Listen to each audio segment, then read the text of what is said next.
Everyone. तो cell introduction के lecture में आज हम फोर्थ लेक्चर पढ़ने जा रहे हैं जिसमें हम प्लांट सेल के बारे में देखेंगे। पिछले लेक्चर में हमने क्या क्या देखा था, पहले बात कर लेते हैं कि सेल होता क्या है। Cell structural and functional unit होता है लाइफ का। तो ये बहुत ज्यादा इंपॉर्टेंट टॉपिक है सेल। एकेडमिक लेवल पे तो ये बहुत ज्यादा इंपॉर्टेंट है, लेकिन most of the competitive exam में भी सेल से रिलेटेड क्वेश्चंस पूछे जाते हैं। तो हमने सेल के बारे में, सेल डिस्कवरीज के बारे में देख लिया था कि नॉन लिविंग सेल और लिविंग सेल किसने डिस्कवर की थी। एवोल्यूशनरी थ्योरीज देखेंगे जिसमें एबायोजेनेसिस एंड बायोजेनेसिस की थ्योरी क्या होती है। उसके बाद हमने देखा था सेल टाइप्स कितने टाइप्स की होती हैं, दो टाइप की होती है, prokaryotic cell and eukaryotic cell. Prokaryotic cell में बैक्टीरिया का पूरा खानदान आएगा, जैसे कि आर्की बैक्टीरिया होगा, यू बैक्टीरिया। यूकैरियोटिक सेल में एल्गी, फंजाई, प्लैंटी, एनिमलिया ये सब आते हैं। तो हमने यूकैरियोटिक सेल में ह्यूमन सेल देखा था। आज हम देखेंगे प्लांट सेल के बारे में। तो प्लांट सेल में तीन कंपोनेंट पढ़ेंगे। पहला है सेल वॉल, दूसरा प्लाज्मा मेम्ब्रेन और तीसरा सेल ऑर्गेनील्स के बारे में पढ़ेंगे। सेल ऑर्गेनील्स का मतलब क्या होता है, कोशिकांग। सेल ऑर्गेनील्स मतलब क्या, कोशिकांग के बारे में पढ़ेंगे। तो कोशिकांग में हम क्या क्या पढ़ेंगे, इसमें हम माइटोकॉन्ड्रिया के बारे में पढ़ेंगे, माइटोकॉन्ड्रिया के बारे में पढ़ेंगे, power house of the cell. उसके बाद प्लास्टिड्स के बारे में पढ़ेंगे। प्लास्टिड इसमें तीन टाइप के होते हैं।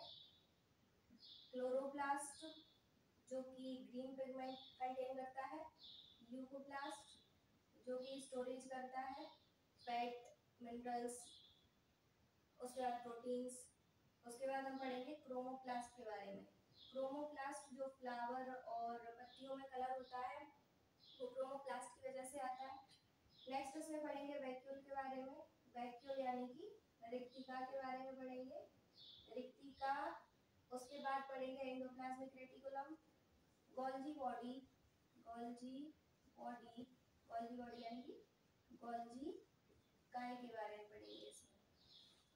तो ये डिटेल में हम देखेंगे यहाँ पे स्ट्रक्चर में कि किसका क्या काम होता है और क्या होता है। आइए इधर ही समझ लेते हैं। ये है प्लांट की सेल वॉल, इसके अंदर होगी इसकी प्लाज्मा मेम्ब्रेन। इसके पास एक बड़ा सा वैक्यूल होता है।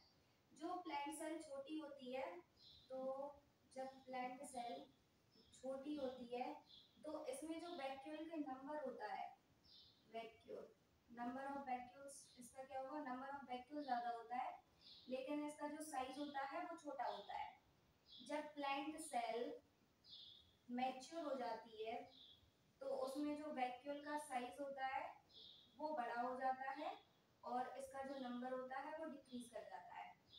तो ये डिफरेंस होता है इमैच्योर और मैच्योर सेल में।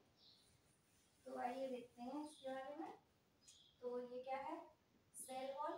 प्लांट की सेल वॉल बनी हुई होती है सेल्यूलोज, सेल्यूलोज एंड पेक्टिन की। पेक्टिन सेल्यूलोज को डाइजेस्ट करेगा सेल्यूलेज नामक एंजाइम, और पेक्टिन को डाइजेस्ट करेगा पेक्टिनेज एंजाइम। इस पे काम करेगा सेल्यूलेज और पेक्टिन पे काम करेगा पेक्टिनेज एंजाइम। ये जो सेल वॉल है ये दो टाइप की होती है, primary cell wall and secondary cell wall. इसमें मेनली जो सेकेंडरी सेल वॉल होती है इसमें लिग्निन का वो हो जाता है डिपोजिशन, जो कि ये नॉन लिविंग होती है। सेल वॉल में भी नॉन लिविंग होती है। नेक्स्ट बात करते हैं प्लाज्मा मेम्ब्रेन की, जो कि है कोशिका झिल्ली। प्लाज्मा मेम्ब्रेन सिलेक्टिवली परमिएबल होती है। सिलेक्टिवली परमिएबल का मतलब आप लोगों को बताया था कि ये सिलेक्टिव चीजों को ही परमिट करती है अंदर बाहर जाने के लिए, परमिएबल होती है। नेक्स्ट बात करते हैं यहाँ पे इसके पास साइटोप्लाज्म होगा। साइटोप्लाज्म यानी कि कोशिका द्रव्य भरा हुआ होता है इसमें, कोशिका द्रव्य। कोशिका द्रव्य में ही इसके सारे ऑर्गेनील्स होते हैं। इसके पास भी केंद्रक होता है क्योंकि ये यूकैरियोटिक सेल है तो इसके पास भी न्यूक्लियस होगा। न्यूक्लियस के अंदर होता है इसका जेनेटिक मटेरियल। जेनेटिक मटेरियल क्या होता है, जो एक पीढ़ी से दूसरी पीढ़ी में ट्रांसफर होता है। जेनेटिक मटेरियल यानी कि आनुवंशिक पदार्थ। तो इसका आनुवंशिक पदार्थ भी इसके न्यूक्लियस के अंदर होगा। इसके न्यूक्लियस से यहाँ पे अटैच होता है एंडोप्लाज्मिक रेटिकुलम, और एंडोप्लाज्मिक रेटिकुलम के ऊपर क्या प्रेजेंट होंगे, ये क्या है एंडोप्लाज्मिक रेटिकुलम। एंडोप्लाज्मिक रेटिकुलम के ऊपर क्या प्रेजेंट होते हैं, राइबोसोम। क्योंकि ये यूकैरियोटिक सेल है तो इसके पास भी राइबोसोम कौन से टाइप के होंगे, 80s, जिसमें लार्जर सब यूनिट क्या होती है 60s एंड स्मॉलर सब यूनिट क्या होती है 40s। ये लार्जर सब यूनिट और ये स्मॉल सब यूनिट होती है इसकी। नेक्स्ट यहाँ पे बात करते हैं, बहुत सारे यहाँ पे प्लास्टिड पाए जाते हैं जो कि टाइप्स हमने देखे थे। तो यहाँ पे एक लिख लेते हैं क्लोरोप्लास्ट। क्लोरोप्लास्ट यानी कि हरित लवक जिसमें भरा हुआ होता है क्लोरोफिल।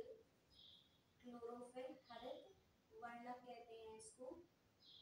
हरित का मतलब क्या होता है हरा, और वर्णक का मतलब ये कलर देता है। तो जो क्लोरोफिल होता है ये ग्रीन कलर प्रोवाइड करता है, जो सॉफ्ट स्टेम होता है उसको एंड लीव्स को।